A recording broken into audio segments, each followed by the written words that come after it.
Today we're looking at Theme 2, Rights and Responsibilities. How laws protect the citizen and deal with criminals, particularly how have citizens' rights changed or developed over time. Welcome back to Session 7. In the last video, we looked at the terms you need to remember. We also looked at what the Magna Carta was and why it was set up. In this part of the session, we are going to look at how the Magna Carta has developed the concept of rights in the UK. So the Magna Carta was an extremely important document that still applies today and modern societies that exist. It was the first time that the king, someone in a royal position, was subject to the law, and you can start to see the beginnings of the concept of the rule of law. The Magna Carta began the development of basic legal rights. Here are 3 legal rights it incorporated within its 63 clauses. Firstly, the right to a free trial.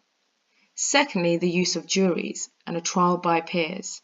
Finally, not being arrested without reason.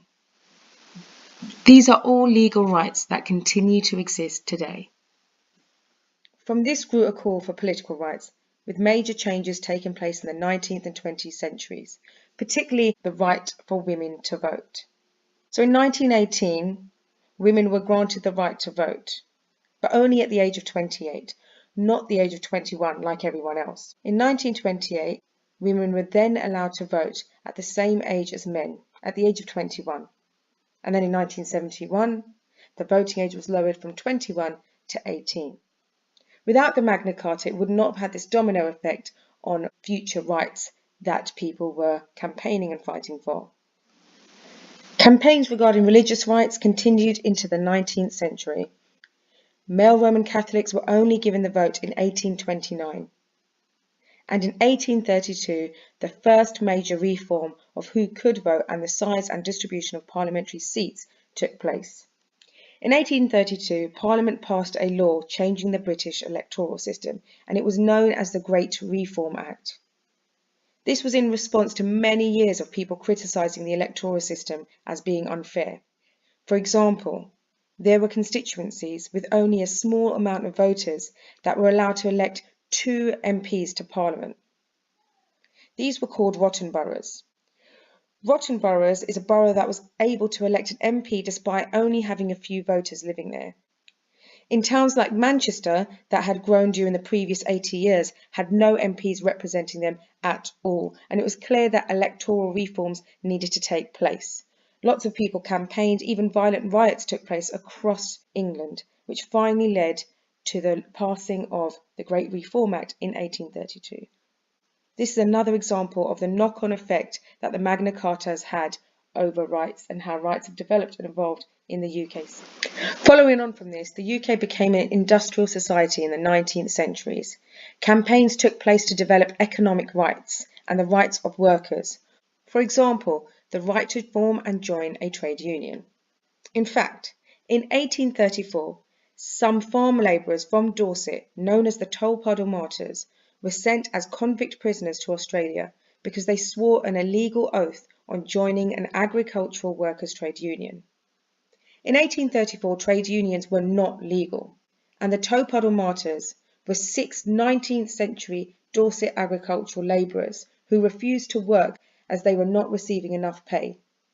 They were arrested and convicted for swearing a secret oath as a member of the Friendly Society of the Agricultural Labourers. Trade unions were illegal at this point, so that right to campaign for better pay and better working conditions would have been a legal practice. It wasn't until 1871 that trade unions were legalised under the Trade Union Act. The Magna Carta continued to develop the concept of rights in the UK. In the 20th century, the idea of welfare rights developed in the UK. This was after World War II, where the new Labour government promised to provide welfare for all. This was under the Clement Attlee government between 1945 and 1951. Citizens now have an expectation that certain services and benefits are provided for everyone. For example, free education, free healthcare under the National Health Service, pensions and unemployment benefits.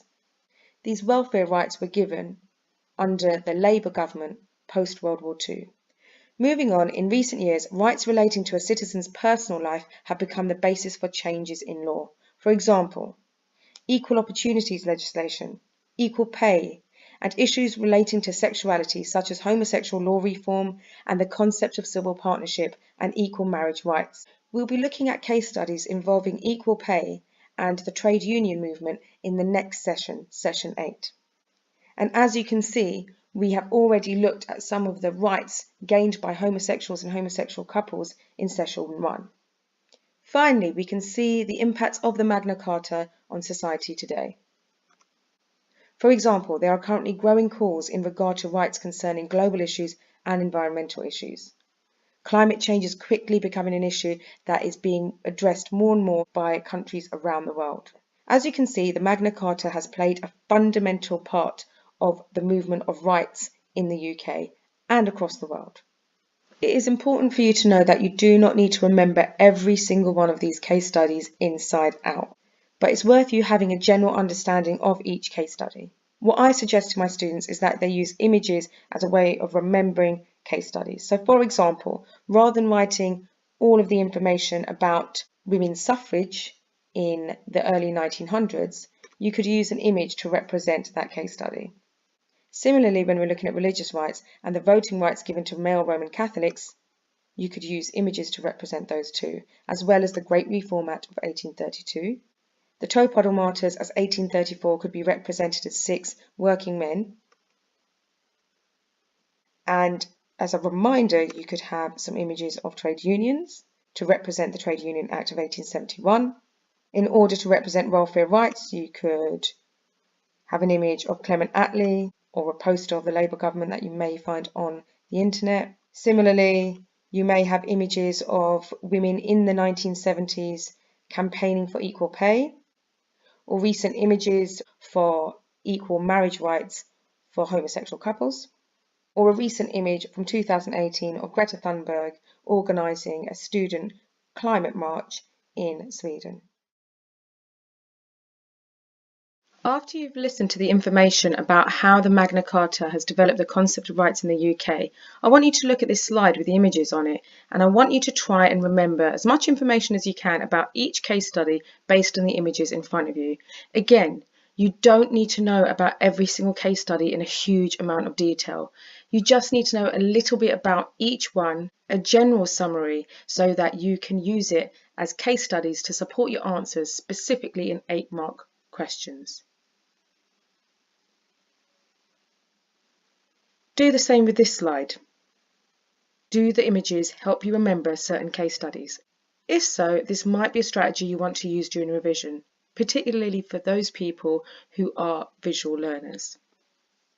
In this part of the session, we have explored how the Magna Carta has developed the concept of rights in the UK.